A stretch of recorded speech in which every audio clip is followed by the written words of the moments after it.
New York State and our governor are allowing corporations out of Denmark, Canada, and Spain to access our farmland, our very best farmland and wetland, in the name of green energy. For the record, all of this is available on the ORES website, the Office of Renewable Energy Siting, which was created in 2020 to streamline the environmental review process to make sure that all of these green energy initiatives can steamroll local town boards to push through what they need. I decided to go on that website and check out the most recent applications that are about to get their final approval from ORES to go ahead and destroy the environment. And not to my surprise, 7 of the 9 projects for New York State are managed by corporations that are foreign to the United States of America. Here are the 7 that I'm referencing and where their developers are out of. And here they are on the ORES website. Both of these are being managed by foreign corporations out of Canada. Same thing happening here at Fort Edward Solar. Same thing happening here with 2 corporations out of Spain and Denmark are meddling around in upstate New York. And of the 2 that are managed by a firm out of Virginia, if you look at everyone on the board on that firm, A, they're not from the United States of America, but B,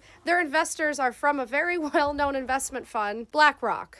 This is highly concerning and a safety issue for all Americans that these corporations are very, very aggressively trying to get their machines onto our farmland. From an environmental point of view, it's ecological suicide because they have no allegiance or care to what happens to the animals, ecosystem, soil of our country. They're not from here. When foreign corporations are allowed to come in unchecked and do whatever they want to your environment, the results are not going to be good. That's why ORES has redacted all of the sensitive information related to endangered species, soil impacts, water table impacts as it concerns Fort Edward Solar and other solar projects as I've been digging. Foreign corporations out of foreign countries are coming to our country to access our best farmland, wetland, and grassland with no environmental impacts that are being studied. Do you understand the result that comes from something like that when they're insulated from environmental impact surveys that the regular farmers, the regular American farmers, are not insulated by? And by calling it a farm, they get to operate outside of the lens of what a normal corporation would have to do in a corporate business setting in our country. Our state governments are rewarding them with green energy subsidies and credits funded by our taxpayer dollars to come into our country and destroy our land in the name of renewable energy. It's highly concerning. Of the 9 active projects that I'm looking at in New York State, 7 of them are outwardly, publicly being managed by foreign countries. That should just tell you everything you need to know here. As I said, for legal purposes, all of this is available publicly right on the New York State ORES website. And these foreign corporations won't pick up the phone if you call. I've already tried with Boralex 10 plus times. They do pick up the phone if the press calls or if attorneys call, which is why I form my nonprofit American Land Rescue Fund, and we are trying to raise money